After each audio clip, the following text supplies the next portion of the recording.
a nuestro evento de tardes académicas. Hoy con el tema de la garantía de imparcialidad en el Código General Disciplinario, teniendo en cuenta que en los últimos días se han venido produciendo una serie de decisiones, particularmente en el régimen disciplinario de los empleados judiciales y del ejercicio de la profesión de abogado, en el que se notan posturas encontradas en cuanto a la aplicación inmediata de la llamada división de roles. Para ello contaremos, como es costumbre ya, con una nómina de lujo que expondrán los colegiados sus diferentes puntos de vista acerca de este tema y además, lo más importante, un interesante debate de esto que está sucediendo y que es de vibrante actualidad en el derecho disciplinario, y es la implementación de las funciones de instrucción y juzgamiento en manos de dos funcionarios independientes, autónomos, lo que se ha denominado en alguna de estas providencias como la imparcialidad objetiva. Bueno, sin más preámbulo, doy paso a la doctora Libby, nuestra directora ejecutiva, que presentará las hojas de vida de quienes van a intervenir en el día de hoy. Gracias y un saludo muy cordial de parte de la Junta Directiva de nuestro colegio. Muy amables. Doctor Ferrer, muchas gracias, muy buenas tardes. Ha sido usted muy amable en presentar este evento.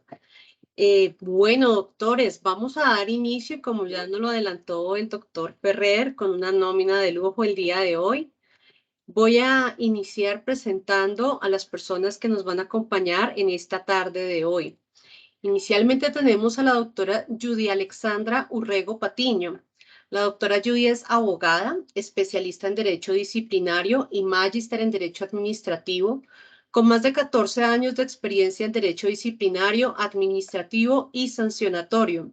Se ha desempeñado como jefe de la Oficina de Control Interno Disciplinario del COPNIA y, entre otras, ha brindado asesoría jurídica en temas disciplinarios a entidades del orden nacional, tales como la Junta Central de Contadores, la Unidad Nacional de Protección y el Instituto Colombiano Agropecuario ICA. En la actualidad se encuentra vinculada a la empresa Metro de Bogotá. La doctora Judy es miembro fundador del Colegio Colombiano de Abogados Disciplinaristas.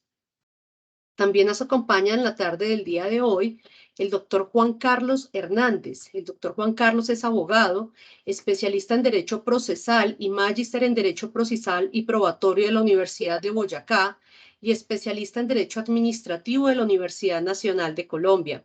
Se ha desempeñado como asesor jurídico de entidades estatales, secretario de Control Interno Disciplinario de la Alcaldía Mayor de Tunja y jefe de la Oficina Jurídica de la Contraloría Municipal de la capital boyacense.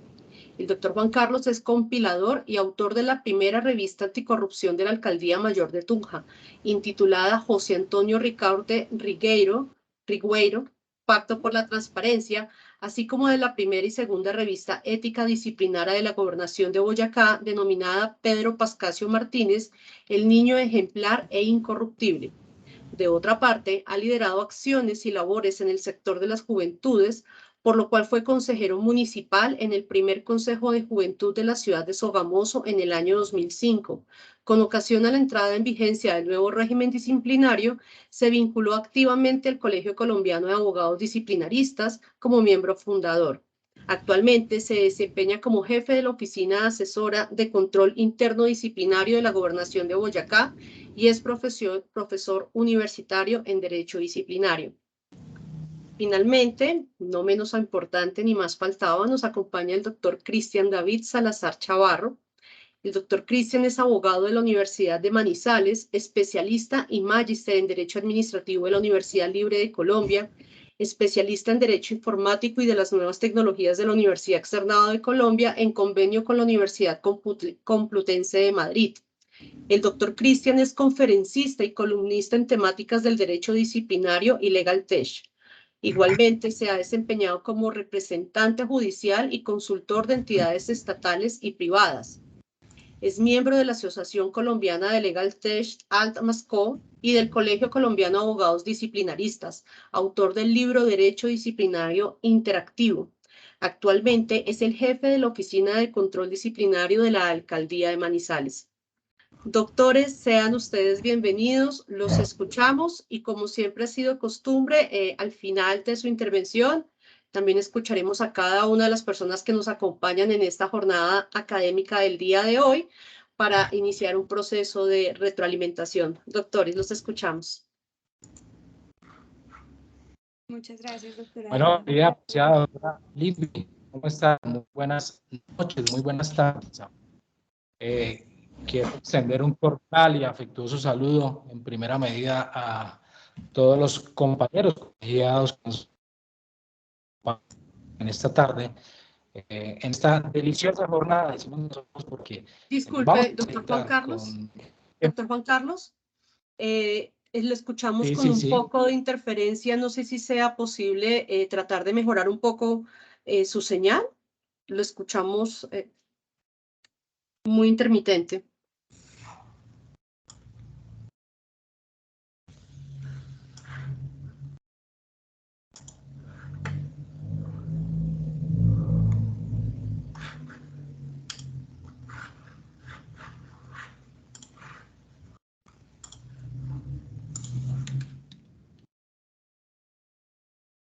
Si desean de pronto los otros dos invitados, mientras el doctor Juan Carlos logra solucionar sus problemas de conectividad, los escuchamos, doctora Judy, doctor Cristian. Doctora Judy, ¿tiene el micrófono cerrado? Está cerrado, sí, el micrófono. Gracias, doctora Elga. Un saludo para todas las personas que nos acompañan el día de hoy. Un agradecimiento pues especial al Colegio Colombiano de Abogados Disciplinaristas por la invitación a participar en este espacio académico, en donde pues entre otras analizaremos, como lo dijo el doctor Ferrer, la vigencia de la garantía de la imparcialidad en el Código General Disciplinario en torno a una de las decisiones proferidas por el Tribunal Superior de Bogotá en la Sala de Asuntos Penales para Adolescentes, con ponencia del magistrado Carlos Andrés Guzmán Díaz, en la cual se dirime el conflicto de competencias en virtud de la división de roles en los procesos disciplinarios de esa jurisdicción. En primer lugar, pues haremos una contextualización de la decisión que será la base del análisis el día de hoy, para luego proceder a realizar las disertaciones frente a la misma con mis demás compañeros que me acompañan el día de hoy. Bueno, pues la decisión es un fallo bastante corto, muy conciso, en donde pues nuevamente se expone o se somete a debate el tema de la división de roles y la vigencia de la garantía de imparcialidad del juez de cara a la entrada en vigencia de la Ley 1952 de 2019. Tenemos entonces que el origen de la decisión que hoy nos ocupa es el conflicto de competencia originado entre los juzgados segundo y sexto penal del circuito para adolescentes, ambos pertenecientes al Distrito Judicial de Bogotá, en donde el juzgado segundo penal del circuito en el año 2019 ordena la apertura de indagación preliminar contra un funcionario por la presunta falta al deber de realizar periódicamente las respectivas copias de seguridad de la información que se generaban en la jurisdicción. Dando trámite al proceso, el juzgado segundo dispone la apertura de investigación disciplinaria para luego, el 23 de marzo de 2022, proferir el pliego de cargos en contra del disciplinado en los términos de los artículos 165 y 102 de la Ley 734. Finalmente, este juzgado segundo, ante la entrada en vigencia de la Ley 1952 de 2019, Código General Disciplinario, declara su falta de competencia para continuar con el trámite del proceso al considerar que la citada ley, en su artículo 12, modificado por la Ley 2094 del 2021, contemplaba que en virtud del principio de imparcialidad del funcionario instructor, no podría ser el mismo que llevar a cabo el juzgamiento del proceso.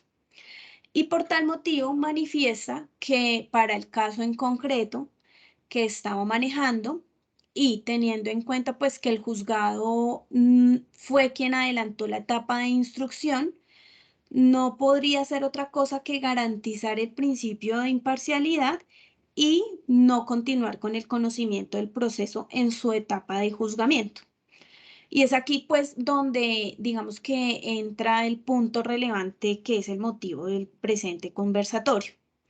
Una vez el juzgado segundo declara su falta de competencia para continuar con el conocimiento del proceso, por reparto del expediente es asignado al juzgado sexto penal del circuito para adolescentes, donde una vez recibido también declara su falta de competencia para conocerlo, en la medida en que sostiene que el proceso debía seguir adelantándose o tramitándose por el instructor bajo el procedimiento contemplado en la Ley 734 del 2002, teniendo en cuenta que era la norma que se encontraba vigente al momento de proferirse el fallo, perdón, el pliego de cargos y su correspondiente notificación.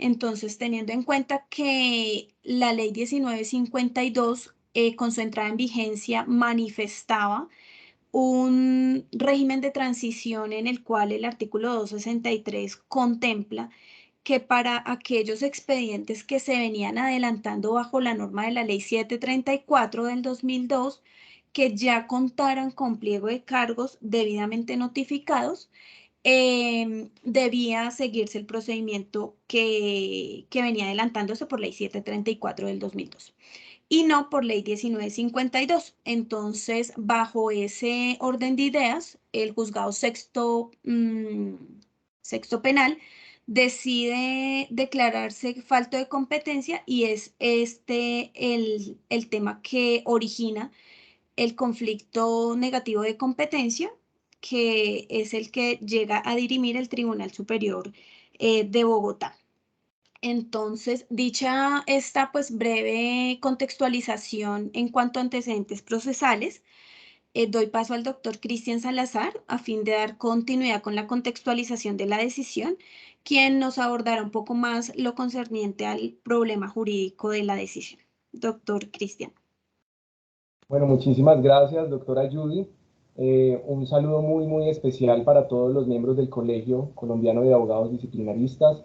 Igualmente, un saludo cordial para todos los presentes en este evento, en estas tardes de Derecho Disciplinario. De verdad, un espacio que se resalta por su valor, por discutir temas de suma actualidad para el derecho disciplinario. Así que, y también igualmente a los compañeros que también comparten el panel junto a mí. Básicamente, entre el doctor Juan Carlos y yo vamos a hablar un poco de los argumentos que tuvo el Tribunal Superior Sala Penal para dirimir este conflicto de competencias. Como bien le decía la doctora Judy, el aspecto se centró básicamente en lo que hemos conocido como primero apremian en cierta medida el debido proceso y la Convención Americana, y luego el otro juzgado apremia el principio de legalidad, ¿sí? Entonces apremia como la postulación de ese artículo 263 de la Ley 1952 para indicar que los procesos que posteriores al 29 de marzo de 2022 tienen ya pliego de cargos notificado, pues se deben regir bajo el procedimiento de Ley 734, incluyéndose los aspectos procedimentales, inclusive los del debido proceso. Entonces el tribunal básicamente, cuando les llega el caso, luego de haberse declarado el conflicto de competencias, reconoce claramente que el procedimiento de Ley 734 es de corte inquisitivo y enuncia primeramente que como garantía al funcionario obviamente le es más beneficioso aplicar la Ley 1952, pues toda vez que el mismo funcionario que instruye no va a ser el mismo que juzga, y digamos que en eso se sanciona esa decisión. Igualmente se advierte que hay una sucesión de leyes en el tiempo, apremiando obviamente y trayendo a colación la sentencia C619-2001 de la Corte, donde señala que obviamente en materia de regulación los efectos del tránsito de legislación, la Constitución solamente impone como límites el respeto de los derechos adquiridos y además el principio de favorabilidad. Allí vamos viendo que este tribunal pues va acogiendo una interpretación, haciendo un control difuso de convencionalidad, aplicando, digamos, ese principio o ese derecho fundamental a su vez del debido proceso en varios aspectos.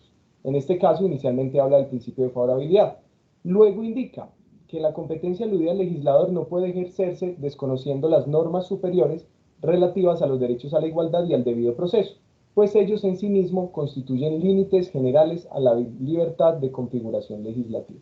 Allí nuevamente apremia esa participación y escinde de cierta medida ese procedimiento que, si bien se puede adelantar bajo 734, bajo las reglas del procedimiento como tal, sin embargo, observa el debido proceso desde un sentido amplio y desde un aspecto de carácter sustancial, o sea, de carácter que no le imprime. Inclusive ahora vamos a ver un poco esa sentencia también en los comentarios de la que tuvimos de la Corte Suprema de Justicia reciente, que fue compartida en el grupo del colegio, en donde la Corte también apremia, digamos, el principio de legalidad y habla un poco y matiza un poco esa aplicación del principio de favorabilidad.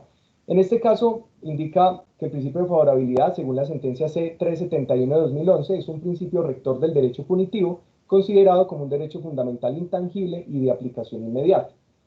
Allí es donde habla que su aplicación en materia penal no cabe distinción entre normas sustantivas y normas procesales, pues el texto constitucional no establece diferencia alguna que le permita un trato diferente para las normas procesales. Entonces allí vemos que está aplicando de una manera mucho más amplia el derecho al debido proceso.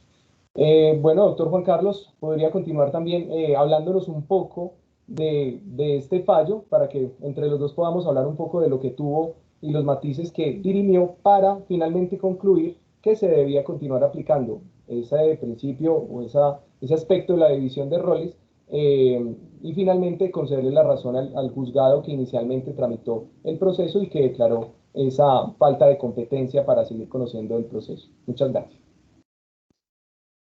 Gracias, doctor Cristian. Entonces, vamos a retomar, no sin antes extender un cordial y caluroso saludo a los panelistas intervinientes, mis compañeros, al doctor Cristian Salazar, que hoy está estrenando libro en buena hora, y también a la doctora Judy Urrego, compañera de batalla. Pero también quiero saludar a toda la gente que se conecta a esta hora de la tarde, quienes son nuestros invitados especiales, y hoy con ocasión a estas discusiones académicas, jurídicas, de temas de importante valor, como es esta importante sentencia que hoy estamos intentando traducirles a ustedes. ¿Cómo? Trae por relevancia y por encima de todo la protección del debido proceso con ocasión al principio de imparcialidad. Y miren, es propiamente esta ley 734 que en principio el régimen transitorio permitía que pues todos aquellos procesos que inicialmente tuvieran curso por esta normativa, esta cuerda procesal, y que antes de la entrada en vigencia de la 1952 se hubieran formulado los cargos debidamente notificados, pues iban a continuar su trámite por esta cuerda procesal. Ese es el quid del asunto, pero mire, a partir de los contenidos de los artículos 67, de 129, 161, 166 de la ley 734, se advierte que el proceso disciplinario ordinario es de corte inquisitivo. Yo quiero aquí fijar la atención, y es que una cosa es tener el procedimiento disciplinario 734 con corte inquisitivo, pero con un fundamento o con un principio acusatorio, que es totalmente diferente de lo que se quiere traer a colación hoy con 1952, y es lo que se resalta en este principio de imparcialidad. Y es el mismo funcionario en 734 quien inicia la investigación, y si encuentra algún mérito, pues formula los cargos, decreta pruebas, incluso de oficio, y emite el fallo, según las reglas de 734. Pero por su parte, compañeros, vemos nosotros de manera valiosa, ajustada a la ley 1952, que entró a regir el 28 de enero del año 2019, y que dejó también pues señalado ese debido proceso que hoy nos marca las reglas de un nuevo proceso disciplinario, y es un proceso, digo yo, angular que le garantiza al investigado esa protección invaluable de que ese procedimiento se mire desde la óptica de la garantía constitucional. ¿Qué garantía? Pues la garantía que ese instructor, ese funcionario que está conociendo el proceso en la etapa de indagación previa y en la etapa de investigación disciplinaria y que ha formulado unos cargos, pues se separe de dicho conocimiento y sea otro funcionario de la alta dirección de la entidad quien asuma la etapa del juzgamiento. Entonces, grosso modo, compañeros, en esto sitúa su mirada el tribunal y trae a colación también en el término del escenario de la sucesión de leyes, la sentencia de la Corte Constitucional 619 de 2001, quien señala, pues, en materia de regulación de los efectos del tránsito de legislación, que el principio de favorabilidad es un principio que debe estar por encima de cualquier situación fáctica o jurídica que pueda estar en contra del investigado. Pero también se cita la sentencia C371 de 2011 en punto al principio de favorabilidad del derecho punitivo, y es prácticamente lo que le permite al operador o a la autoridad disciplinaria que de manera calcada, mutatis mutandis, se le dé favorabilidad a la aplicación como se le da en el proceso penal, también se le aplica al derecho disciplinario. Hace relación también a todo este poder sancionatorio del Estado en razón a lo que debe prevalecer por encima de cualquier circunstancia fáctica, y hace una prelación importante sobre los principios de legalidad, de tipicidad, incluso del non bis in idem, y obviamente este principio de favorabilidad. Más adelante vamos a hablar un poquito del tema de la imparcialidad objetiva, y este es un principio que es de relevancia convencional porque es precisamente la Corte Interamericana de Derechos Humanos, con ocasión no solamente al fallo más reciente del caso Petrurrego versus Colombia, sino de otros antecedentes convencionales que también han sido de importancia, como el caso de Leopoldo López versus Venezuela, aunque con otros matices, pero se le quiere dar relevancia a esta garantía angular constitucional y hoy convencional, de la imparcialidad objetiva. De tal manera, compañeros y asistentes a este evento, que se ha precisado por parte del Tribunal Europeo de Derechos Humanos que debe evaluarse si la autoridad que desempeña esas funciones jurisdiccionales, porque este derecho disciplinario se predica también de la actuación administrativa del Estado, pero también jurisdiccional, y es ese funcionario quien desempeña funciones jurisdiccionales, como en el caso de hoy, la Comisión Nacional de Disciplina Judicial, incluso de la misma Procuraduría General de la Nación, actuando también como funcionario con funciones jurisdiccionales con ocasión del artículo 1 de la ley 1952, si ofrece o no pues las garantías suficientes para excluir de toda duda legítima y pues tener en cuenta todas las apariencias capaces de ser cuestionadas en la confianza de lo que se estime legítimo. Entonces, en ese orden, compañeros, yo quiero también situar el resaltador en esta exposición acerca de lo que la misma lógica se percibe en la Comisión de Disciplina Judicial, que es la entidad hoy encargada de evaluar el comportamiento deontológico, entre otros los de los abogados y funcionarios judiciales. Esa deontología hoy tenida en cuenta, compañeros, desde el punto de vista que se puede considerar como la teoría ética que debe ser ocupada de regular los deberes, traduciéndolos en preceptos, normas morales y reglas de conducta.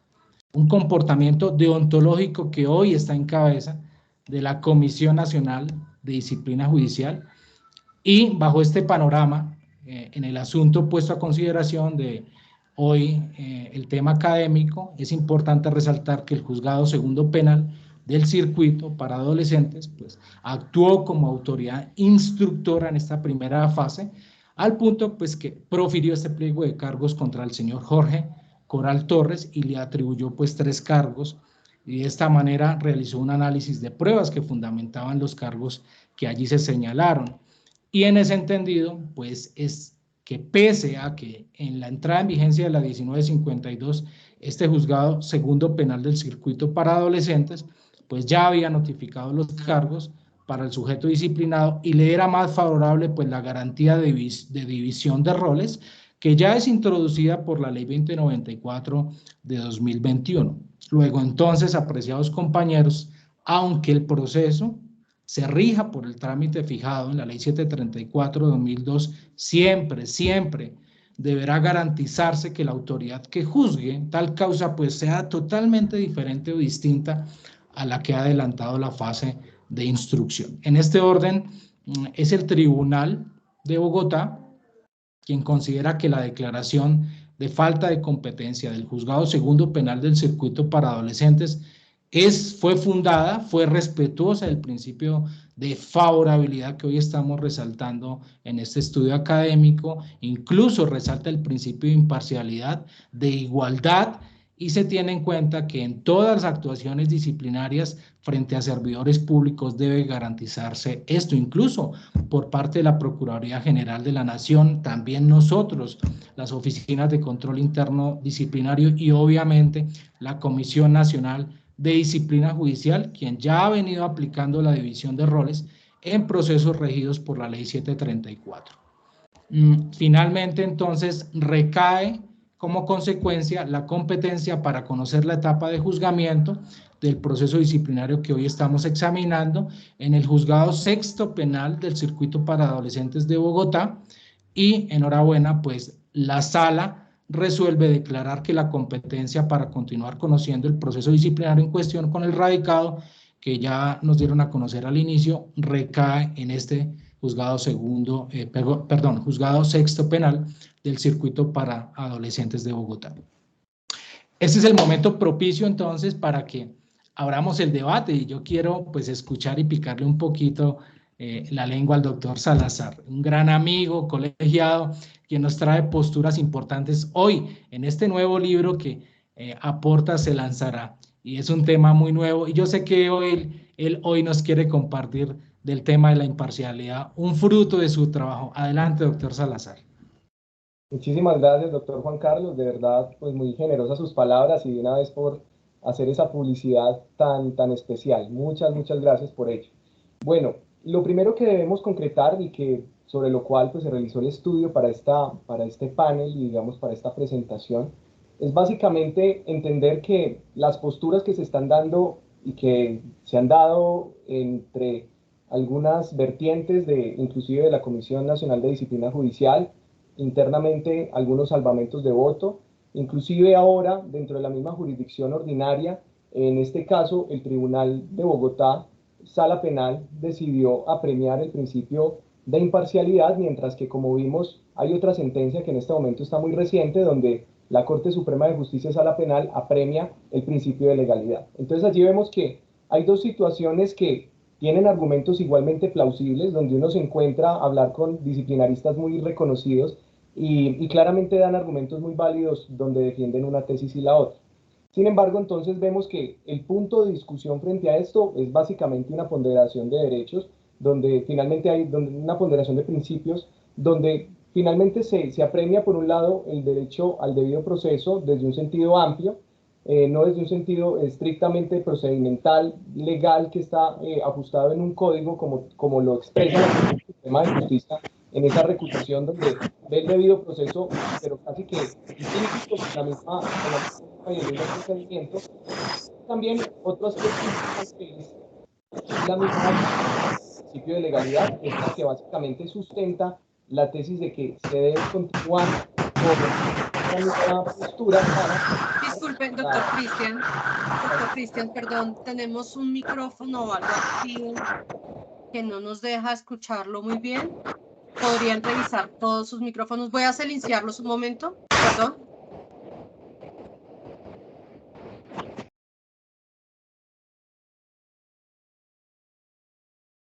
¿Listo? Fantástico, sí, los silencia a todos, inclusive a usted, mil disculpas, a todos. No, Doctor Juan Carlos también, doctora Judy también. pero era la única forma. Por favor, doctor, continúe. Claro que sí. Entonces, como venía diciendo, entonces hay dos posturas que se contraponen. Finalmente, la que propone el derecho al debido proceso, y con todo respeto, pues esa es la que yo me adhiero, digamos que propone una intervención mucho más garantista, desde una mirada del debido proceso desde un sentido amplio, no desde un sentido tan estricto, aplicado, y que se une inescindiblemente a una especie de procedimiento, donde entendemos que el derecho al debido proceso es uno de los grandes derechos que se tienen. Nosotros conocemos que dentro de las constituciones latinoamericanas se tienen pluralidad de derechos fundamentales. Sin embargo, podemos agrupar que el debido proceso hace parte de esos grandes derechos, como también lo hace la libertad, la protección, la igualdad, y donde ese debido proceso se divide en otros derechos fundamentales igualmente importantes, como la legalidad, la publicidad, el juez natural, la favorabilidad, la presunción de inocencia, el derecho de defensa, la doble instancia, la imparcialidad y la prevalencia de las normas sustanciales. Entonces allí es donde nos debemos preguntar, bueno, ¿cómo está configurado el debido proceso en Colombia? Igualmente, tanto la Comisión de Disciplina Judicial en sus salvamentos de voto ha pregonado la aplicación del debido proceso desde un aspecto convencional, y como también aterrizándolo a lo que ha traído la Corte Constitucional y la aplicación directa que ello tiene. La Constitución Política de Colombia pregona el debido proceso como un principio obviamente medular que irradia desde la concepción de la democracia hasta los procedimientos ya en materia concreta. Entonces vamos a ver que el artículo 29, el 31, el 33 y el 228 traen claramente una definición de debido proceso muy especial. Lo ven desde, como lo decía, desde el sentido amplio y desde el sentido estricto. Allí es donde se habla de que el derecho al debido proceso debe atender, obviamente, la plenitud de las formas propias de cada juicio. Y seguidamente vamos a entender entonces el debido proceso ya no enmarcado de manera general desde el aspecto democrático, sino desde manera puntual y mucho más específico desde el aspecto del derecho sancionador. Entonces ahí vemos cuando uno observa las tesis quizás que apremian y que dicen que no se viola el principio de igualdad, quizás es una mirada restrictiva del derecho al debido proceso, alejada desde que todo este tipo de garantías irradian todo el derecho sancionador. Y el derecho sancionador, como ustedes bien lo conocen, pues tiene que ver con las relaciones tanto generales como especiales de sujeción, tiene que ver con derecho penal, derecho disciplinario, derecho contravencional, derecho correccional, desde diferentes esferas. Entonces, si nosotros vemos que hay unos principios que irradian todo el derecho sancionador, obviamente si a una persona, bajo una interpretación, sea en un proceso jurisdiccional o administrativo, y se le dice, venga, no le vamos a proteger o no le vamos a cumplir con la imparcialidad, que ya como vamos a ver, la imparcialidad pues tiene una connotación que apela inclusive a la condición humana, entonces vamos a entender que, venga, si lo vemos desde un punto de vista del derecho sancionatorio, como esa gran cobija que arropa esta serie de derechos disciplinario, judicial, penal y demás, entonces vamos a ver que sí irradia. Obviamente el derecho sancionador se aplican también los principios claramente: legalidad, non bis in idem, favorabilidad e imparcialidad. Y como bien lo decía el doctor Juan Carlos ahora, hay sentencias de la Corte Constitucional donde dice que aplican mutatis mutandis los principios del derecho penal al derecho disciplinario. Allí vamos a ver inclusive en esta revisión jurídica, vemos una sentencia muy antigua, digamos de las primeras que estudió la Corte Constitucional, tomen nota, es la T011 de 1992, que refiriéndose al derecho sancionatorio indica: toda infracción merecedora de reproche punitivo tiene una misma naturaleza, como idénticas son las consecuencias, no obstante que provengan de una autoridad administrativa o jurisdiccional o que tengan origen en las diferencias formales de los trámites rituales. Por consiguiente, continúa la Corte, los principios que rigen todo procedimiento deben estar necesariamente extensivos a todas las disciplinas sancionatorias en las que no ha existido un desarrollo doctrinal adecuado en esa materia. Entonces allí vamos a ver, ya la pregunta es cómo se complementa entonces ese principio del debido proceso o ese derecho humano inclusive con el de la imparcialidad. Entonces vemos que para la Corte Constitucional el debido proceso se ajusta desde diferentes marcos. Uno, como desde el debido proceso como juez competente, además que se tengan unas normas preconstituidas, apelando al principio de legalidad que debe tener tanto para la conducta, deben tener unas normas que efectivamente tipifiquen esa conducta, como también la sanción que se va a disponer. Y además que ese juez debe ser imparcial. Ya refiriéndonos en materia de imparcialidad, vamos a ver que esta imparcialidad está protegida desde diferentes frentes, inclusive internacionales. Entonces vamos a ver que la Unión Europea en la Carta de Derechos Fundamentales del 2000 la protege, el Convenio Europeo para la Protección de los Derechos Humanos y Libertades Fundamentales lo protege, inclusive la sexta enmienda de la Constitución de Estados Unidos, donde indica que el jurado debe ser imparcial, lo protege. Entonces, ya inclusive pues ya lo hemos visto en variados momentos donde la Corte Interamericana lo precisa según los aspectos de la misma convención, inclusive en el fallo Petro Urrego versus Colombia lo indica de manera clara. Entonces, allí es donde también inclusive se ata esa independencia del juez o esa imparcialidad con la presunción de inocencia. Entonces, allí es donde vamos a mirar, bueno, si el principio acusatorio que acoge la imparcialidad es una garantía, si esa garantía es más beneficiosa, porque esa condición de más beneficiosa es la que habla la Corte Constitucional, para el sujeto procesal o lo es el sistema inquisitivo. Allí vamos a ver que el mismo Tribunal Superior de Bogotá, en esa decisión que acaban de explicar muy bien el doctor Juan Carlos, obviamente habla de que la imparcialidad constituye una garantía mucho más favorable, obviamente para los intereses del disciplinado, toda vez, como lo estuve revisando, para mí constituye un sanamiento psicológico del proceso. ¿Eso en qué sentido? Ellos hablan, como los decía ahorita, apelan a la condición humana de la autoridad, es decir, que esa autoridad que entre a juzgar no tenga ideas preconcebidas, no tenga un preconcepto sobre la responsabilidad. Entonces no es algo de poca monta, no es algo como bueno, lo ato al procedimiento, sino que claramente se expone una necesidad de garantizar un proceso imparcial donde ese proceso va ligado o esa facultad va ligada a la condición humana, donde obviamente para un disciplinado va a ser mucho más favorable que quien lo sancione no sea la misma persona que lo acusó ni que lo investigó. Entonces allí vamos a ver que tanto como lo habla el mismo tribunal, como también los salvamentos de voto de la Comisión Nacional de Disciplina Judicial con el magistrado Mauricio Rodríguez Tamayo, donde habla que hay un prisma de evolución del derecho, donde hay una amplificación de la imparcialidad y apela a esa neutralidad del juez. Entonces, para continuar y no ser más, digamos, extensos frente a este punto, me gustaría también conocer el punto de vista de la doctora Judy acerca de esta temática desde el aspecto inclusive convencional que ella pues nos va a tratar. Así que muchas gracias. Muchas gracias, doctor Cristian y doctor Juan Carlos. Bueno, pues siguiendo con el tema, como bien lo decían mis compañeros, pues digamos que es un tema de debate que está en todo su punto álgido, pues teniendo en cuenta que en la última semana o en las últimas 2 semanas se han proferido muchos pronunciamientos frente al tema de punta y punta, digamos que unos frente al tema de la legalidad y otros frente al tema de la convencionalidad. Creemos pues que la convencionalidad no podemos perder de vista que está vinculada a través del bloque de constitucionalidad, fue incorporada a nuestro ordenamiento jurídico interno y una de las garantías judiciales, como bien lo decían mis compañeros, contempladas en la Convención Interamericana de Derechos Humanos, en su artículo 8, es el de ser juzgado por un juez o tribunal imparcial o independiente. Entonces, esta garantía ha venido desarrollándose ampliamente por jurisprudencia interamericana, señalando que la imparcialidad de los tribunales implica que sus integrantes no tengan intereses directos o posiciones preconcebidas frente a una preferencia por alguna de las partes o que no se encuentren vinculados en la controversia.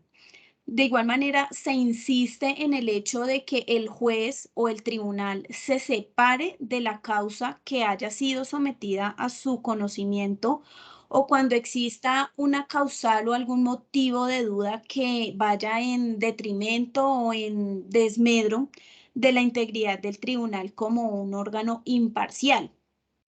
Y es evidente porque esto nos lleva o tiene más bien el objetivo o el fin de proteger la correcta administración de justicia, asegurándose de que el juez se encuentre libre de todo prejuicio y que no exista un miedo o un temor para poner en duda el ejercicio de la función jurisdiccional. Entonces allí se puede concluir, digamos, que la imparcialidad frente a esta convencionalidad supone que el tribunal o el juez no tenga, como lo decía anteriormente, ideas preconcebidas sobre el caso que se está estudiando y con ello pueda perder esta garantía de imparcialidad que nos habla la convención. Y de igual manera, esta situación va estrechamente ligada al principio de favorabilidad que nos exponía precisamente el doctor Cristian, porque no es simplemente hablar de la convencionalidad propiamente dicha como una garantía que está vinculada por el bloque de constitucionalidad a nuestro ordenamiento jurídico interno, sino que además esto tiene consonancia en el artículo 29 constitucional con el debido proceso. Entonces, este principio de favorabilidad en materia disciplinaria, si bien es cierto en la ley 734 no estaba desarrollado, pues viene a estar vinculado de alguna manera con esta Convención Interamericana de Derechos Humanos, que más allá de cualquier cosa, como es bien conocido con el fallo Petro versus Colombia, es incorporada no, es más bien proferida la ley 2194 del 2021, en donde básicamente, entre otras cosas, el tópico más importante es la separación de roles. Esto en virtud de la garantía precisamente de esa imparcialidad del juez, en donde por razón del principio de favorabilidad, se señala que debe aplicarse siempre de preferencia la ley más favorable a la ley, o sea, de manera restrictiva, de manera preferente a la ley restrictiva o desfavorable, aun cuando la norma haya sido proferida con posterioridad. Entonces, recordemos que este principio de favorabilidad en la potestad sancionatoria del Estado es de carácter orientador para el operador disciplinario, pero no está dirigido a la interpretación simplemente de la ley. Pues en este sentido, el juzgador o el operador disciplinario debe elegir siempre la ley que le sea más beneficiosa al disciplinado, y ello siempre debe realizarse de manera preferente. Entonces, en este sentido, en la decisión que hoy analizamos, la potestad disciplinaria constituye una de las modalidades de derecho sancionador en poder del Estado, del jus punendi, que hablaban mis compañeros, y más exactamente en esos principios que regulan esa potestad sancionatoria del Estado, como es la legalidad de la tipicidad y la favorabilidad, entre otros. Entonces, en esta decisión, además de estos principios, enlazaba muy bien el tema de la igualdad o el principio de la igualdad, que aunque no lo desarrolla de manera amplia, sí nos hace como una especie de análisis pequeño en donde dice que la igualdad de todas maneras debe tenerse en cuenta o se desarrolla en este principio de favorabilidad o en la aplicación de la favorabilidad más bien, al tener en cuenta que en varias decisiones o algunas de las decisiones emitidas tanto por oficinas de control interno como entes de derecho disciplinario, personerías o la comisión misma de disciplina judicial han proferido decisiones en las cuales por virtud del principio de imparcialidad se han tenido que llevar a cabo esta separación de roles y la falta de competencia de los instructores de los procesos. No en vano, pues, la Procuraduría General de la Nación en la Directiva 13 de julio del año pasado requirió tanto a personerías como a oficinas de control interno disciplinario para que iniciaran las gestiones necesarias a fin de dar cumplimiento a la Ley 2094 del 2021 en relación específicamente con la separación de roles. Entonces, allí vemos cómo la imparcialidad que está siendo alegada de manera reiterativa en busca de una mayor garantía para los investigados, siempre viene acompañado de la aplicación del principio de favorabilidad, por lo que en este punto en concreto prevalecería siempre la ley posterior frente a la vigencia de la ley que rige en el momento actual el proceso, que para el caso en concreto sería la ley 734 del 2002. Entonces, una de las razones, como bien lo comentaban mis compañeros también, es que se habla de la imparcialidad desde el punto de vista objetivo, como quiera que el órgano que formula el pliego de cargos ya tiene una idea preconcebida, pues porque evidentemente es quien hace la acusación y quien endilga la responsabilidad disciplinaria, lo que no hace que tenga una imparcialidad de alguna manera para emitir un juicio de valor ya en la etapa de juzgamiento. Entonces, en este punto, pues es importante que también analicemos, o bueno, en el proyecto, en el fallo que estamos analizando, también se habla de los conceptos emitidos por la Procuraduría General de la Nación, en donde la Procuraduría es enfática en señalar que aun cuando el legislador contempló la entrada en vigencia de la ley de manera posterior, el operador no tendría opción diferente a la aplicación de esta división de roles establecida en la Ley 1952, modificada por la Ley 2094, y esto fundamentado en los principios nuevamente de favorabilidad e igualdad, toda vez que la aplicación constituye una garantía a la imparcialidad para el disciplinable y en este sentido el operador disciplinario es el llamado a salvaguardar estas garantías dentro del proceso disciplinario. Entonces, allí digamos que se acompasa todos estos criterios en cuanto a principios y convencionalidad, en tanto que la Convención Interamericana de Derechos Humanos ha sido, pues, en su artículo 8º enfática en decir que el proceso debe tener un juez o un tribunal independiente donde se pueda garantizar la imparcialidad y como lo decía al inicio, pues esto va muy ligado al artículo 29 constitucional que habla del debido proceso, habla de las garantías de imparcialidad y por lo tanto, digamos que al analizar la entrada en vigencia que es como tal, digamos que el tema que nos ocupa, que es la vigencia de la garantía de imparcialidad, pues evidentemente, si bien es cierto, el artículo 263 contempló este régimen de transición, señalando que los procesos que a la fecha de entrada en vigencia de esta norma contaran con decisión de cargos ya notificada, deberían continuar con el procedimiento establecido en la Ley 734 del 2002, también lo es pues que en el hecho de que en virtud de la convencionalidad y la constitucionalidad del ordenamiento jurídico interno, el debido proceso consagra como uno de sus pilares este principio de favorabilidad. Entonces, en ese sentido, pues la ley más favorable en el caso que estamos analizando, pues sería la aplicación de ese principio de imparcialidad, pese a que al momento de declararse este conflicto de competencias, pues ya se han proferido el pliego de cargos y ya estaba debidamente notificado. Entonces, en una lectura simplemente de legalidad, evidentemente el proceso debía llevarse por la ley 734 y continuar su trámite, que fue, digamos que el alegato o el argumento que llevó el juzgado sexto para no conocer la etapa de juzgamiento.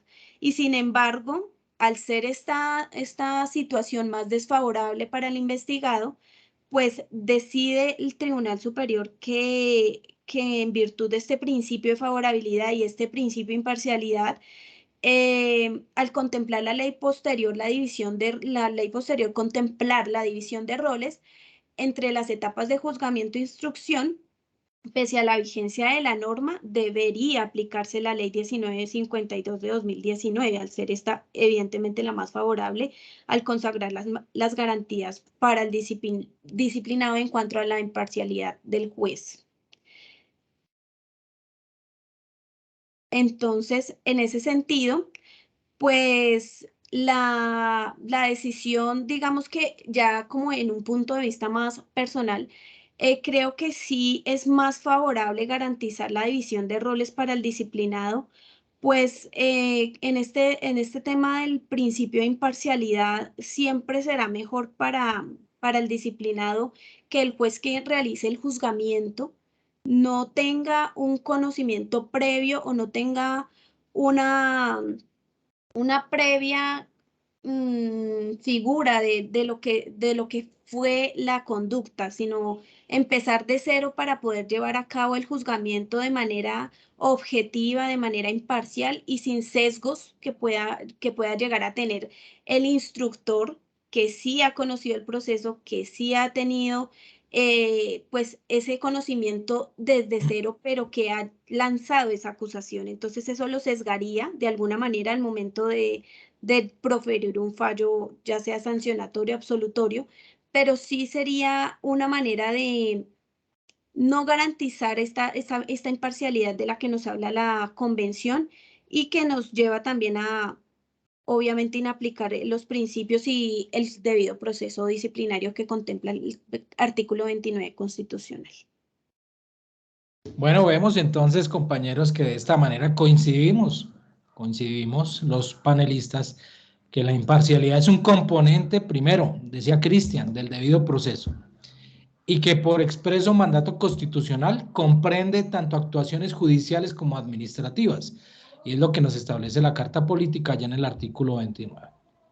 Pero, compañeros, y ya vamos concluyendo, la imparcialidad no perder de vista que es un principio constitucional de la función administrativa y que está prevista también allá en el artículo 209 de la Constitución, cuyo entendimiento pues ha sido siempre dilucidado por la Corte Constitucional cuando menciona que cualquier decisión judicial o administrativa es la misma concreción de un orden normativo abstracto a una situación particular y específica, ¿cierto? Lo que le impone a esa autoridad administrativa, a ese juez, a ese servidor público, que se actúe en primera o en segunda instancia, intervenga con las más absolutas reglas de imparcialidad, despojándose, decía Judy, despojándose de cualquier atadura que pueda comprometer su recto entendimiento y la aplicación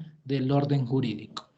No podemos dejar atrás el tema de la Corte Interamericana de Derechos Humanos, lo hemos citado, es la misma Corte Interamericana de Derechos Humanos, esta trayectoria angular convencional, quien sostiene que la imparcialidad implica que ese mismo juez o el funcionario público, hablando de nosotros que administramos justicia en la sede disciplinaria, debe aparecer actuando sin estar sujeto a ninguna influencia, a ninguna aliciente, a ninguna presión, a ninguna amenaza, alguna intromisión que quiera de manera directa o indirecta llevarnos a otra situación extraña, movida por la recta administración de justicia. Y es lo que nosotros vimos por allá en el caso Apitz Barbera y otros versus Venezuela, en la sentencia del 5 de agosto de 2008.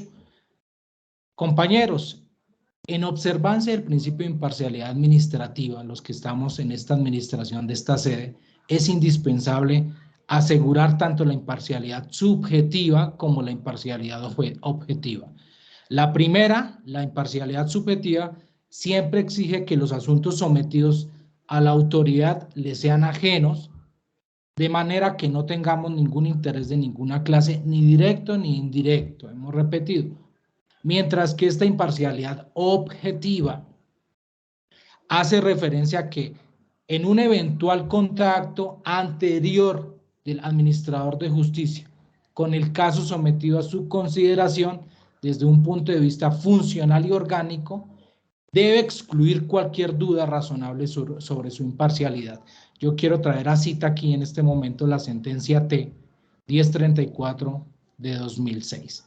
Así que, compañeros, yo creo que de esta manera nosotros estamos llegando al final de nuestras conclusiones, dejando y advirtiendo que este proceso disciplinario que nos trajo por allá la ley 200 del 95 y que migró por allá después a la ley 734 de 2002, fue de corte inquisitivo, siempre lo ha sido, pero que ahora nos trae la Convención Americana de Derechos Humanos, que nos trae también la ley 1952, la 2094, un eminente principio acusatorio que le brinda las garantías del debido proceso, de imparcialidad, de doble instancia, de favorabilidad al investigado. Y ese es el famoso derecho administrativo sancionador angular que hoy estamos determinando en el siglo XXI. Muchas gracias. Yo no sé qué más quieran decir mis colaboradores. Se le cerró el micrófono, doctor Juan Carlos.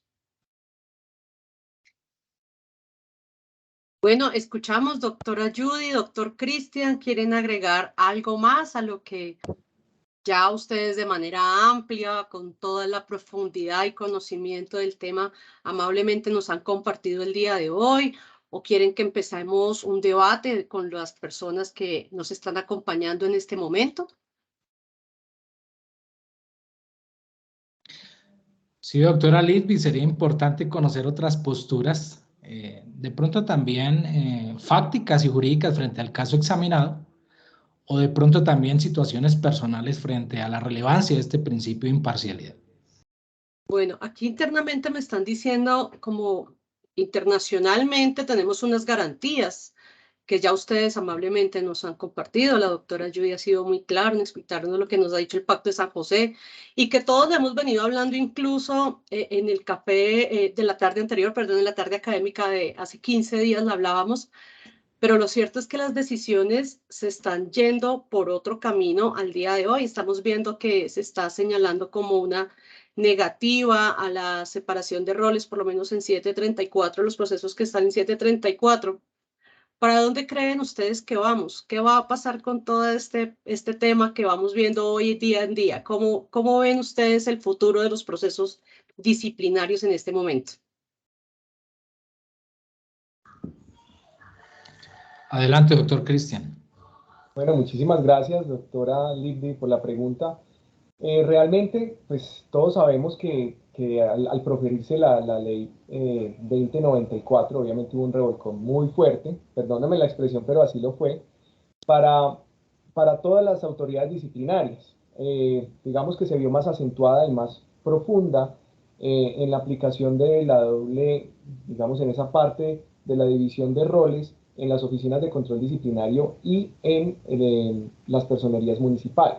Allí hay que tener algo en cuenta muy valioso, es que, como bien lo dice la doctora Libby, hemos visto una tendencia, digamos, de las mayorías de ciertas corporaciones donde tanto en la jurisdicción ordinaria como en la Comisión Nacional de Disciplina Judicial, con argumentaciones muy plausibles, obviamente, pero finalmente han apremiado bastante ese principio de legalidad. Aquí yo pensaría que sí hay que hacer, obviamente, un test de ponderación muy profundo donde se revise el derecho al debido proceso desde un aspecto garantista, desde un aspecto amplio, y ya se empiece a descender si realmente tiene aplicabilidad frente a ese principio de legalidad. Porque inclusive el principio de legalidad, viéndolo desde el aspecto, desde las decisiones de la misma Corte Constitucional, ellos han apremiado claramente desde diferentes figuras. Por ejemplo, la Corte Constitucional en la sentencia C-545 del 2008, con ponencia del doctor Nilson Pinilla, habló claramente de una figura que se llama la evolución doctrinal, donde apremió que finalmente cuando se tenga esa sucesión de leyes, se debe poner claramente, dar aplicación a los principios que rigen el debido proceso. En este caso era una situación con aplicación de la ley 600, de la ley penal y las nuevas normativas como la ley 906. Allí claramente resalta un aspecto del cual yo creo que impera para nosotros como autoridades disciplinarias, que es la justicia. ¿Sí? La justicia desde el aspecto de vista material, que inclusive la Comisión de Disciplina Judicial en sus salvamentos de voto pues se han advertido desde ese aspecto de evolución del derecho. Entonces ellos dicen, venga, si ya está evolucionando el derecho, cada vez los juicios buscan ser mucho más justos, y si queremos que sean más justos y basados en esa condición más beneficiosa, obviamente al disciplinado, como bien lo explicó la doctora Judy y el doctor Juan Carlos, le va a convenir mucho más tener un juez que sea imparcial y que se garantice esa división de roles donde no hayan posturas preconcebidas y donde realmente la presunción de inocencia se pueda garantizar.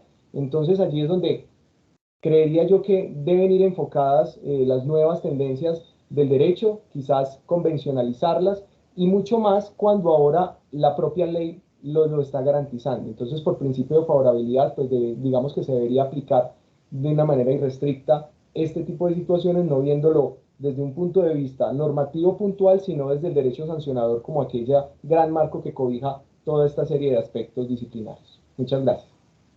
Muchas gracias a usted, doctor Cristian, ha sido muy amable. La doctora Diana Marcela Montenegro, colegiada, también desea hacer uso de la palabra. Doctora Diana, muy buenas tardes, cordial saludo. Bueno, buenas noches para todos. Bueno, tengo una pregunta para todos, para la doctora Judy, para el doctor Juan Carlos y el doctor Cristian. ¿Qué opinión merece la real garantía del principio de imparcialidad cuando en algunas oficinas de control interno disciplinario lo que hicieron fue crear la parte de juzgamiento y crearon el grupo de instrucción, y los mismos que conocían de investigaciones disciplinarias se fueron para juzgamiento? Es decir, cuando llega el otro proceso a juzgamiento, realmente se garantiza ese principio de imparcialidad con personas que venían conociendo antes de la 1952 un proceso. ¿Realmente es una efectiva garantía? O mejor aún, ellos deben ¿qué? ¿Cómo deben actuar? ¿Dárselo a persona diferente? ¿O la reestructuración estuvo mal hecha? ¿O se entendió mal la convención? ¿O qué opinión merece esa parte? Porque tengo esa duda. Realmente yo como disciplinable voy a ser juzgado por la misma persona que llevaba una instrucción y de pronto pues ahora está en juzgamiento. Entonces, y no estaba en la jurídica, sino que crearon esos cargos y se fueron a crear el grupo de juzgamiento. Bueno, me tomó la vocería.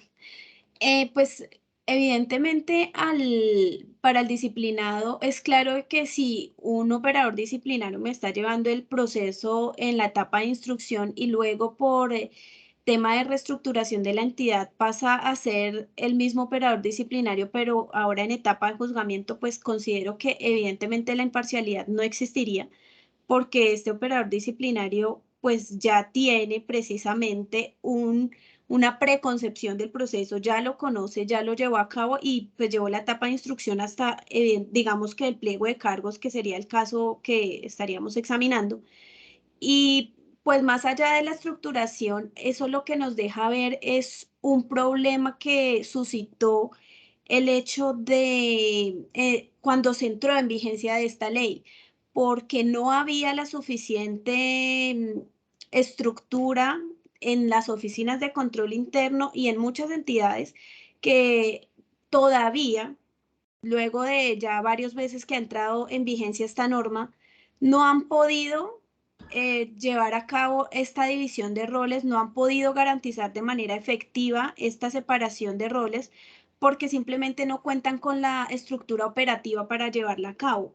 Entonces, específicamente en el punto de la pregunta, si considero que se garantiza esta imparcialidad, pues evidentemente considero que no, porque lo que decía, no hay una posibilidad de que por reestructuración el operador que me llevó a cabo la instrucción después pase a ser el que me lleva al juzgamiento.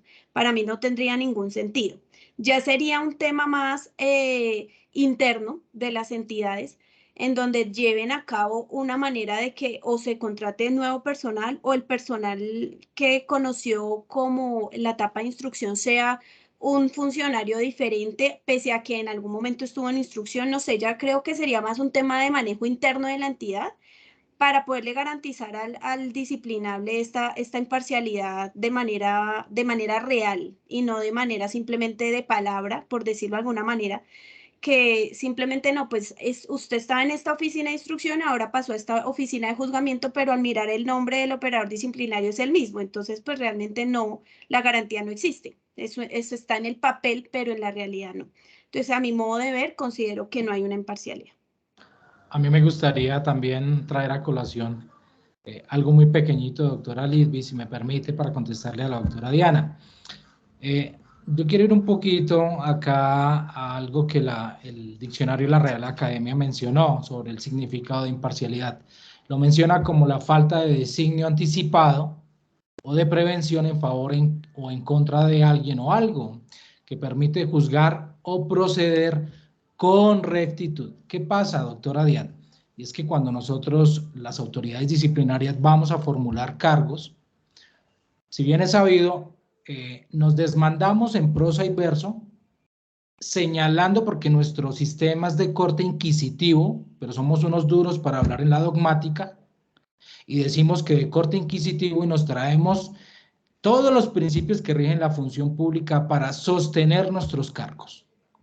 Y traemos muy juiciosamente el estudio de los principios que rigen la función administrativa, la moralidad administrativa y demás. Pero cuando ya tenemos que ponerlo en práctica de nosotros hacia los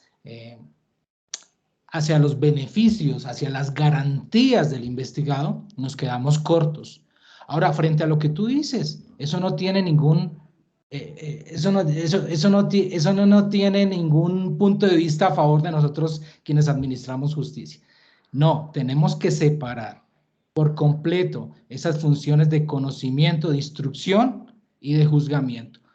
No tiene razón de ser que esas personas que tuvieron en sus manos los expedientes, adelantando las indagaciones preliminares e investigaciones disciplinarias, después vayan a juzgamiento y conozcan pues la etapa de descargos, la etapa probatoria, los alegatos de conclusión y sustancien decisiones interlocutorias sancionatorias. Entonces, eso no tiene razón de ser desde mi punto de vista, doctora Diana. Tenemos que ser éticos. La función disciplinaria habla de la ética pública y por eso yo comencé hablando de los principios que rigen la función pública, porque somos unos duros para predicar principios que rigen la función pública cuando se trata de formular cargos o someter a juicio de valor a un servidor público. Pero pregunto yo, 2094 nos pidió ajustar nuestra administración de justicia en la sede administrativa, disciplinaria o judicial, declarando la imparcialidad, poniéndola en práctica, instrucción y juzgamiento. No tiene realmente razón de ser que haya personal de una administración administrativa o judicial que haya conocido la instrucción y que estén en juzgamiento. Es mi punto de vista. Doctor Cristian, para cerrar con broche de oro la pregunta de la doctora Diana Marcela, que es tan oportuna en estos momentos. Muchas gracias. Yo lo resumiría con algo, son buenas intenciones aplicadas de una manera no muy buena. Digamos que hay una muy buena intención de garantizar la imparcialidad, pero cuando yo me llevo los funcionarios que instruyeron el proceso, sean los profesionales, sea cualquiera, así no aparezca la firma, sea quien quizás conoció el proceso como comisionado y lo impulsó y después se vaya para juzgamiento a conocerlo, creo que es una manera inadecuada de aplicar, porque allí verdaderamente nos estaría garantizando ese principio de imparcialidad, que lo que busca es escindir completamente el conocimiento que se tuvo en instrucción y después el juzgamiento, que no hayan esas ideas preconcebidas como bien lo habíamos advertido ahora inclusive con las propias decisiones que ha tomado la Corte Constitucional y que traen los tribunales internacionales en ese sentido. Así que muchas gracias por tu pregunta, que es totalmente pertinente. Muchas gracias. Gracias a ustedes. Gracias, doctora Diana. La doctora Jimena Flechas, jefe de la Oficina Disciplinaria de la Alcaldía de Tunja, miembro colegiado, fundador, también desea intervenir. Doctora Jimena, buenas noches, bienvenida. Buenas noches, doctora Libby. Buenas noches a los conferencistas del día de hoy. Yo voy a salir en defensa de los grupos de instrucción que han sido motivo de críticas, inclusive en el encuentro de derecho disciplinario por el doctor David Roa, y pues todos sabemos que hay debate por esta razón. Y es que digamos que a las oficinas de control interno disciplinario nos dieron muy pocas herramientas para poder hacer esta división de roles. ¿Nosotros qué hicimos? Estudiamos la normatividad blanda, porque la ley 2094 no nos dijo exactamente cómo hacerlo. Estábamos en ley de garantías, en esa época también en pandemia. Entonces nos tuvimos que ajustar a lo que había, respetando las reglas que nos daba la Procuraduría y otras entidades, inclusive la Alcaldía de Bogotá también sacó una circular muy buena. Cumpliendo con esas reglas, podíamos hacer ese grupo de instrucción.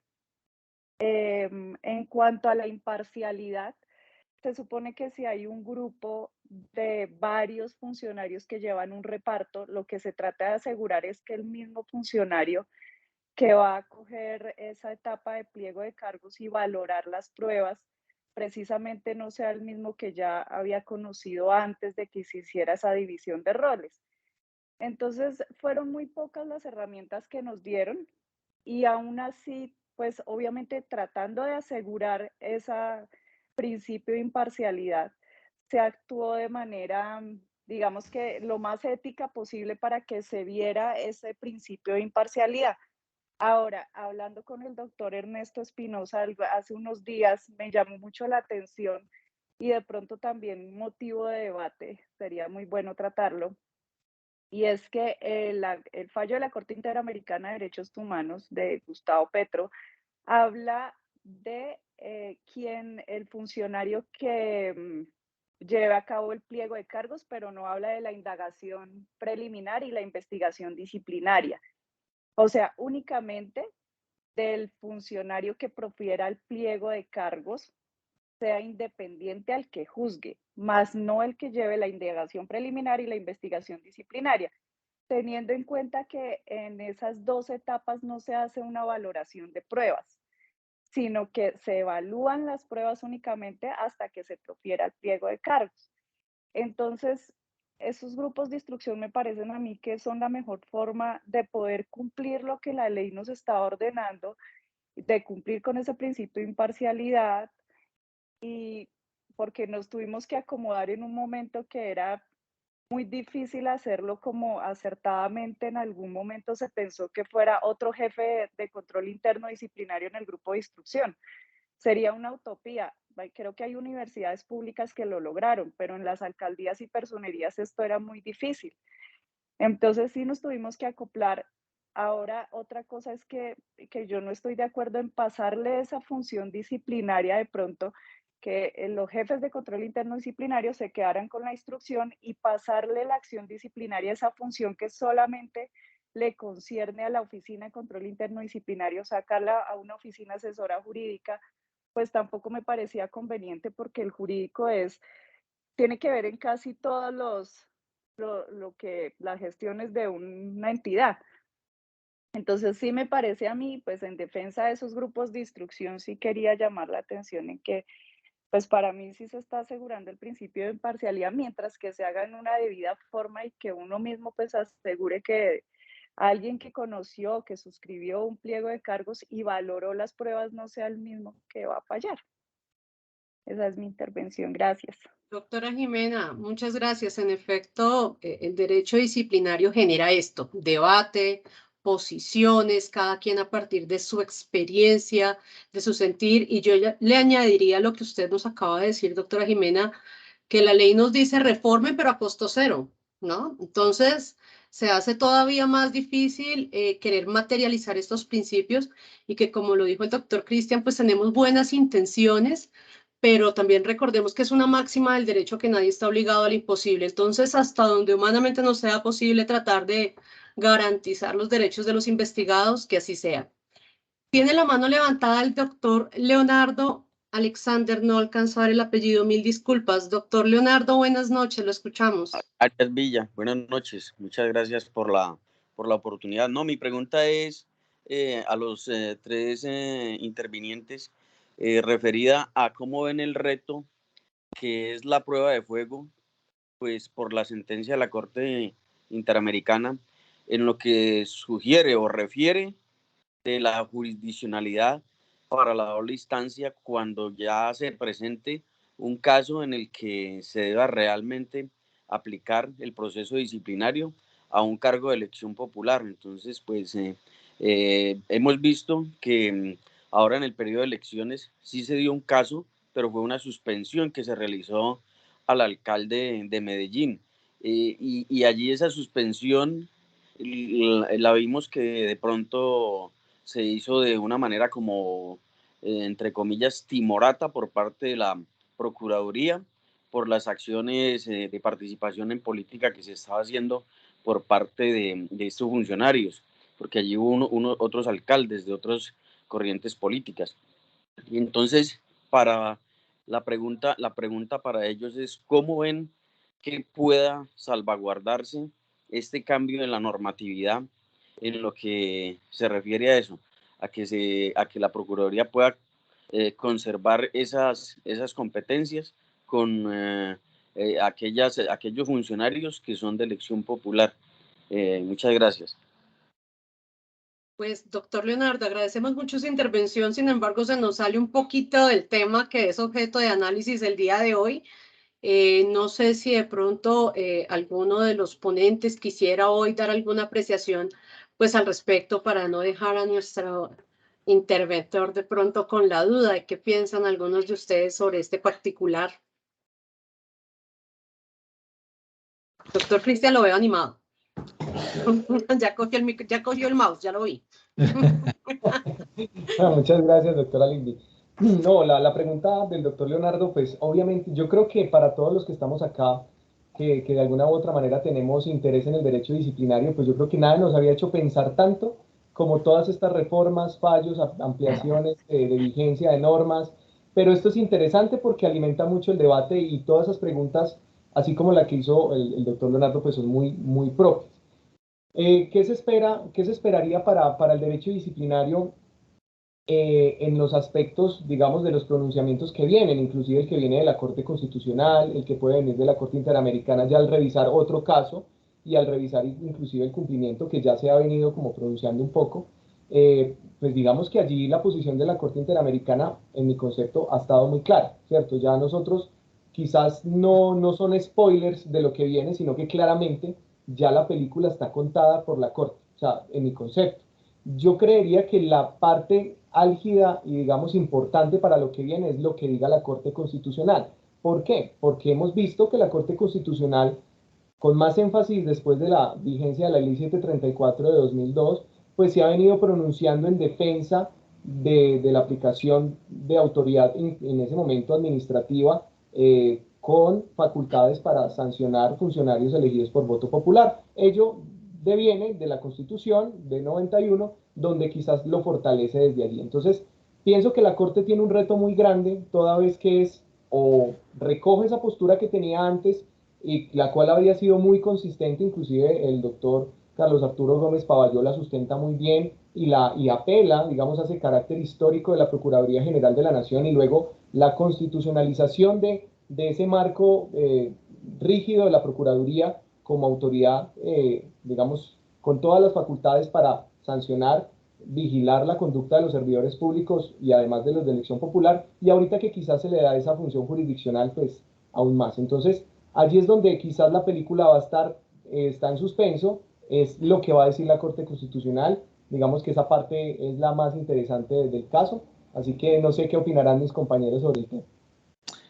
Bueno, frente a la pregunta de Leonardo, dos matices importantes del fallo Petrurrego versus Colombia, ¿no? En el análisis que hemos venido realizando en la pandemia y en estas jornadas académicas. El principio de imparcialidad objetiva, que fue el que desarrollamos hoy y dialogamos, pero también el principio de jurisdiccionalidad es el que toca hoy Leonardo, un principio que en realidad nos pone hoy a pensar porque ya el principio de legalidad está claro y hoy tenemos un estatuto disciplinario nuevo, la ley 1952, la 2094, que en su artículo segundo le da todo el poder, todas las facultades a la Procuraduría General de la Nación para que asuma el rol de juez y destituya y pueda destituir y pueda inhabilitar a los funcionarios públicos, inclusive los de elección popular. Entonces, Leonardo, estamos nosotros supeditados a lo que diga ahorita el máximo tribunal constitucional, seguramente el próximo año. Seguramente estaremos en los primeros meses esperando ese control de constitucionalidad de la Corte, a ver qué dice. Hay muchas posturas, Leonardo. Hay gente que está de acuerdo para que este órgano administrativo se le pueda conceder esas facultades que son además, ya venía con esas facultades otorgadas por la misma Constitución y se venía haciendo así. Y es muy extraño realmente porque la misma Convención Americana de Derechos Humanos le daba esas facultades a los órganos administrativos en Colombia y se critica mucho a los que han podido estudiar al detalle el fallo de Petrurrego versus Colombia, cómo hay contradicciones de la Corte, porque en otros casos inclusive se decía que eran legítimas las decisiones judiciales que había realizado el mismo órgano administrativo, la Procuraduría en Colombia, pero fue en el tema de Petro Urrego que ya cambia el tema de la postura de la Corte Interamericana y bueno, ya se echa como para atrás. Vamos a ver qué dice ahorita pues la Corte Constitucional al respecto. Ya el Consejo de Estado también había advertido situaciones también que no le parecía que fuera el órgano administrativo quien cercenara estos derechos políticos de los servidores públicos de elección popular. Pero por ahora, como lo menciono, hay un principio de legalidad que respetar. La ley es de obligatorio cumplimiento. Aquí tenemos por ahora la 1952 viva en su artículo 2, quien le entrega esa capa jurisdiccional a la Procuraduría General de la Nación, y estaremos pues esperando qué va a pasar el próximo año en lo que diga la Corte Constitucional. Así es. Doctora Judy, ¿quiere precisar algo más? ¿O pasamos a la siguiente pregunta? No, pues yo creo que ya mis compañeros ampliaron el tema perfectamente, entonces yo creo que podemos pasar a la siguiente pregunta, doctora. Gracias. Usted, doctora. Bueno, aquí hay una pregunta muy interesante, bueno, varias preguntas interesantes. Entonces, voy a compartirlas o a dividirlas entre ustedes para que podamos ir evacuándolas. Nos dice esta pregunta, doctora Judy, si le parece, ¿qué opinión le merece que tanto el juzgador como el instructor tengan el mismo jefe? Bueno, creo que es más o menos lo que hablábamos con la pregunta de la doctora Diana, pero con un toque un poco más complicado, porque considero que si es el mismo jefe al final, es la misma cabeza la que está tomando la decisión final. Si yo soy como operador disciplinario, la persona que pasa un proyecto a un jefe de oficina y yo soy quien profiere el pliego de cargos, mi compañero profiere el fallo, pero al final el jefe es el que decide, pues él ya tuvo el conocimiento previo cuando yo le pasé el pliego de cargos. Entonces, digamos que volvemos al mismo tema, la imparcialidad no se garantizaría porque es el mismo jefe el que está tomando la decisión final frente tanto al pliego de cargos como al fallo sancionatorio en este caso.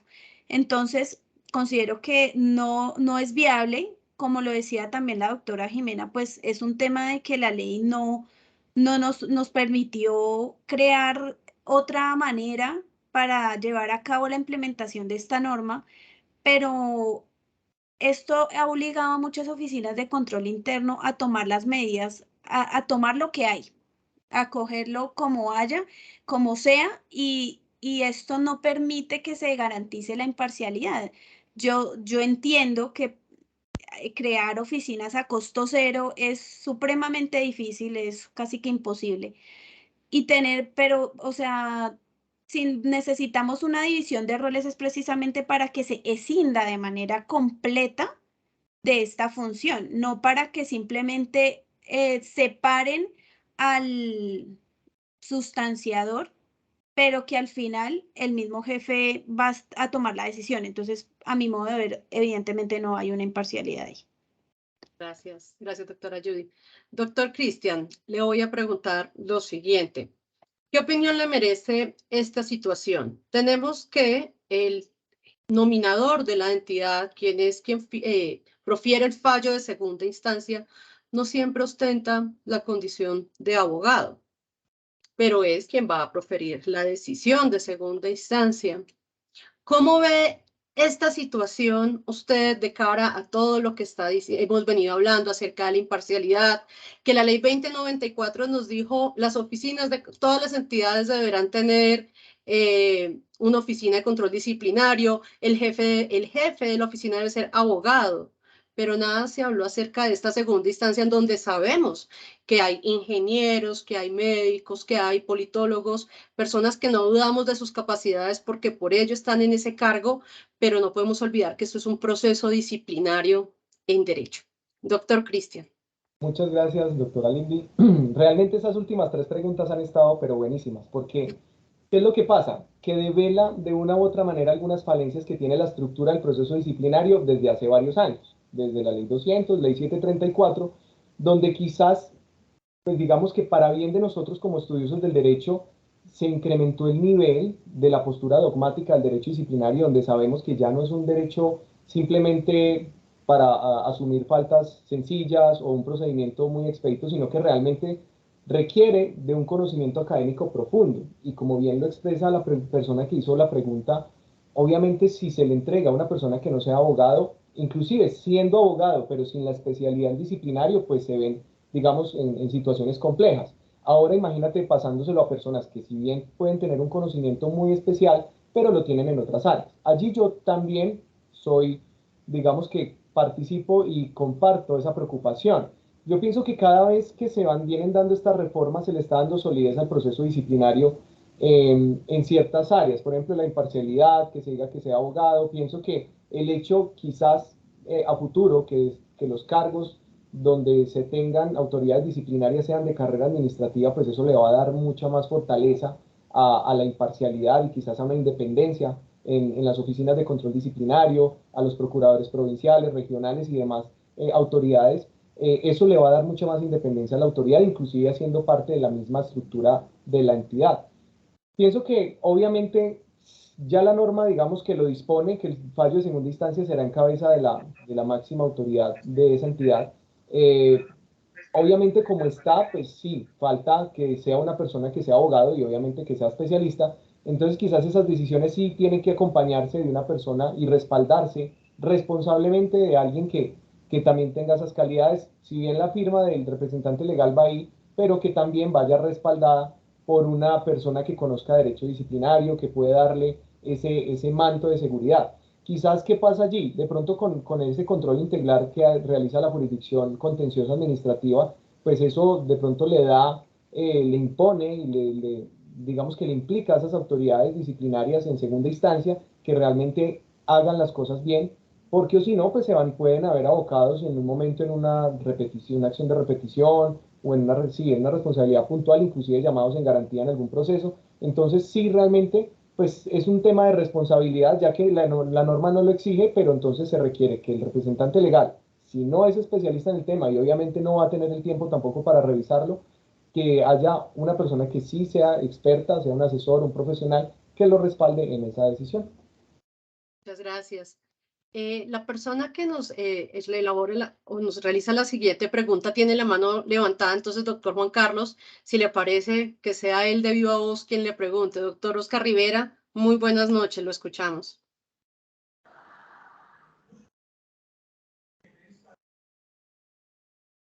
Doctor Rivera, ¿tiene el micrófono cerrado? Buenas noches, qué pena, sí, ya. Buenas noches. No, pues ya la pregunta que yo hice allí fue absuelta en relación a la imparcialidad del jefe, la imparcialidad que puede haber en el caso del instructor y el juzgador que tienen el mismo jefe, ¿no? Eso ya se absolvió, pero tengo una inquietud adicional. ¿Es posible que tanto el pliego de cargos como el fallo disciplinario sean emitidos por un empleado público que no sea del nivel directivo? ¿Por qué lo pregunto? Porque esos dos documentos, tanto el pliego de cargos como el fallo disciplinario, son actos administrativos y tendrían que tener delegación especial por parte del jefe de la entidad para expedir esos actos. ¿Es posible que un funcionario que no sea directivo expida esos actos administrativos? Esa sería la pregunta.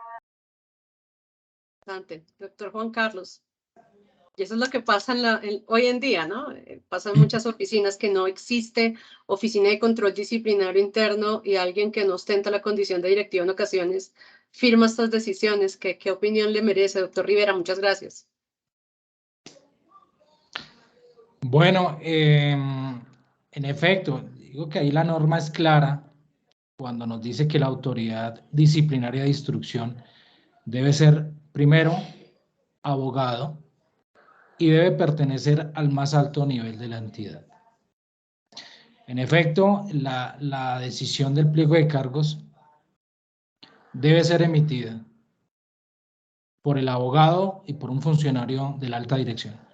Yo creería que no puede ser emitido por otra autoridad distinta a lo que establece realmente el legislador en primera medida. Y obviamente, pues en aras del principio de congruencia, también la decisión de instancia, ¿no?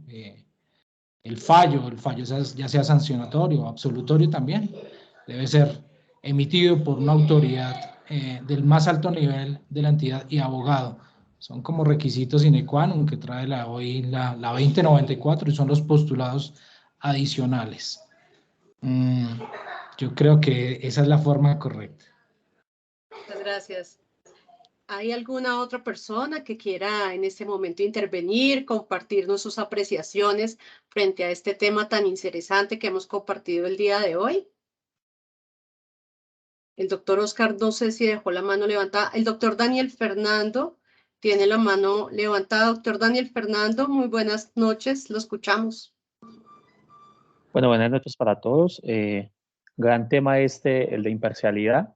Soy operador disciplinario en una entidad del Estado que tiene carácter nacional y tiene pues divisiones de regionales. Quería aportar solamente una preocupación, pero que de pronto la hemos absuelto dentro de esta entidad, en donde procesos disciplinarios que se están haciendo por una regional, pues estamos buscando la forma de declararse impedido el funcionario pues que está conociendo el proceso para efectos de que lo conozca otra regional, teniendo en cuenta de que el funcionario lo nombraron ya como juzgador y anteriormente tenía la competencia pues de todo el proceso disciplinario. Esa es una de las formas que la entidad vio pues a bien dentro de la búsqueda de esa imparcialidad y de pronto de ajustar el sistema disciplinario como tal. Era solamente como para eso, que de pronto hay otras entidades que de pronto no han visto la forma y esa puede ser una de las formas. Gracias. A usted, doctor Daniel, muy amable. Quisiéramos escuchar a cualquier otra persona, de pronto hay algún otro comentario o alguna apreciación, o quizás de los panelistas, si quieren agregar algo más desde a todo lo que amablemente nos han compartido en este tiempo, que sabemos que es muy valioso para ustedes. Gracias, doctora Lidby. No, de pronto concretar que frente a esta imparcialidad se desarrollan muchas cosas más, ¿no? Es precisamente los principios que rigen la función pública los que nosotros debemos propender como autoridades disciplinarias por el cumplimiento de los mismos. Nosotros debemos ser los defensores del cumplimiento de esos nuevos postulados que trae la Constitución en primera medida y después desarrolla la misma Convención Americana de Derechos Humanos y hoy la Corte Interamericana en sus fallos y esos precedentes internacionales que han sido una maravilla para nosotros poner la mirada angular en la protección de los derechos fundamentales del investigado. Yo en eso quiero enfatizar, porque aquí hay muchas cosas, hay mucha tela que cortar frente a lo que uno estudia en un proceso disciplinario, frente a la tipicidad, al ilicitud sustancial y a la culpabilidad. Entonces, precisar frente a esas decisiones tan importantes que como autoridades disciplinarias estamos emitiendo, ya sea en la etapa de instrucción o en la etapa de juzgamiento, en los actos preliminares, en los actos definitivos. Entonces, ser muy juiciosos. Y yo soy de las autoridades disciplinarias, en efecto, que me gusta muy bien revisar el comportamiento irregular del servidor público. Si en efecto amerita ir hasta los cargos o no. A veces yo creo que debo tomar decisiones de terminación y archivo que me eviten una dilación injustificada de ir a cargos cuando uno realmente está en esa sede, se da cuenta que no tiene la carga probatoria suficiente para soportar un cargo. Y ahí es donde tenemos que poner en práctica los principios que rigen la función pública, por ejemplo, el indubio prodisciplinado, el principio de favorabilidad. Este principio de favorabilidad nos va a seguir persiguiendo por muchos años y realmente yo creo que nosotros, las autoridades disciplinarias, estamos llamados para eso. No para sancionar, sino para administrar justicia y para apegarnos a los principios que rigen la función pública. ¿En beneficio de qué? De la justicia disciplinaria. y si hay decisiones interlocutorias que tenemos que tomar, velando por la protección de los principios que rigen la función pública, que beneficien al investigado, pues hagámoslo, porque a nosotros no nos pagan para sancionar, sino para administrar justicia. Es eso. Muchas gracias.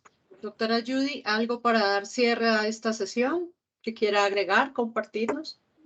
No, pues creo que, como decía el doctor Juan Carlos, este principio de favorabilidad y sobre todo este tema de la garantía de la vigencia de la imparcialidad va a ser el pan de cada día de aquí en adelante hasta que no tengamos un pronunciamiento unificado en donde nos den una luz para todos los operadores disciplinarios, porque es muy difícil que, digamos, como en el día de hoy, coincidimos en opinar que la garantía de la imparcialidad debería aplicarse con el principio de favorabilidad pese a la posterioridad de la ley, y sin embargo todos los días siguen saliendo decisiones en donde esta postura no es adoptada, en donde se adopta el tema específicamente de la legalidad, perdiendo de vista esa convencionalidad y esos principios de favorabilidad y de debido proceso que ya contempla nuestro ordenamiento interno.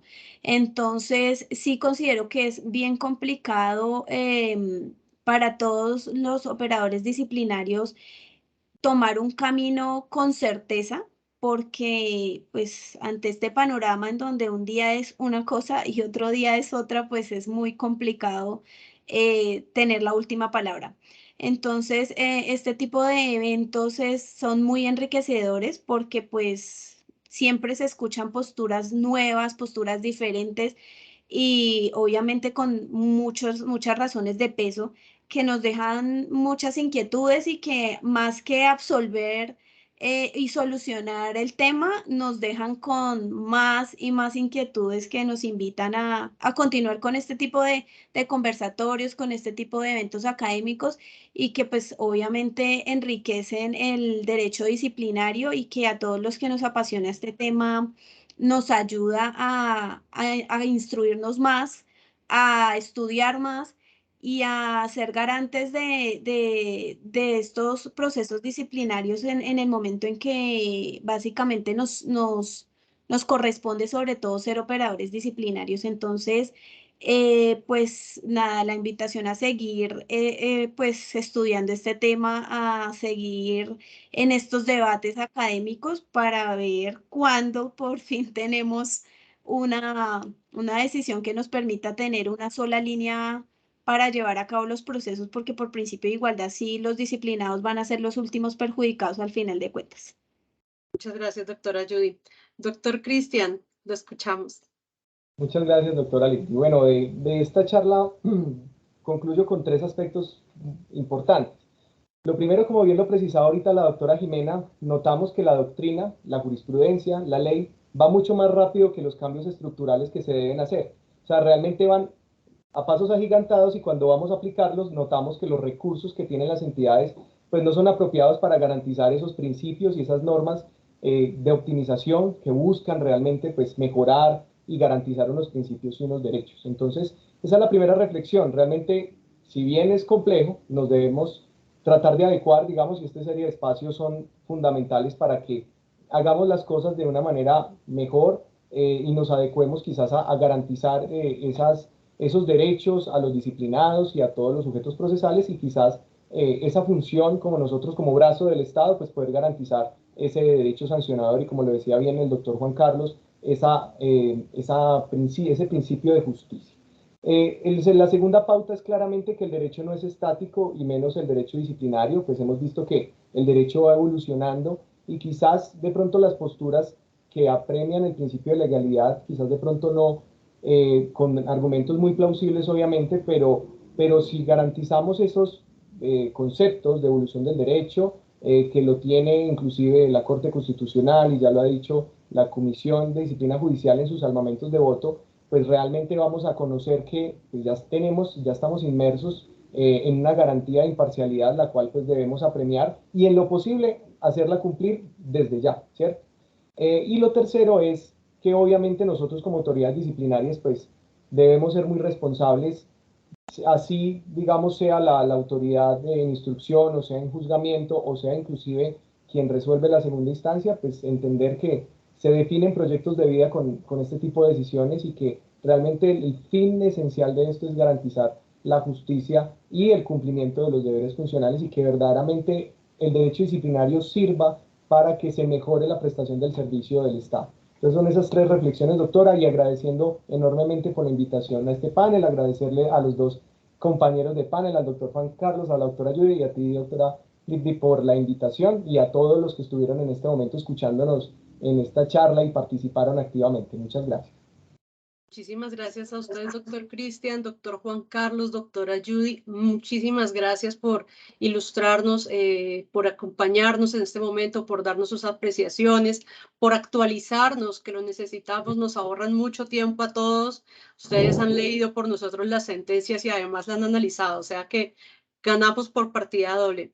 A todos ustedes, infinitas gracias por aceptar la invitación del Colegio Colombiano de Abogados Disciplinaristas a esta tarde académica. No olviden que este evento se repetirá cada 15 días o se realizará cada 15 días. Nuestra próxima sesión será el 22 de septiembre. Los invito a estar muy pendientes de las redes sociales.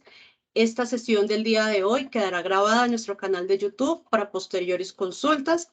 Y no olviden a todos nuestros invitados externos, los invitamos a ser partes de miembros del Colegio Colombiano de Abogados Disciplinaristas. Si desean obtener mayor información, por favor escriban al correo electrónico colegiodisciplinario@gmail.com. A todos ustedes, feliz noche y hasta una próxima oportunidad. Gracias. Feliz noche para Muchísimas todos. gracias. Feliz noche para Feliz todos. noche. Feliz noche. Hasta Muchas gracias a pronto. todos. Hasta luego.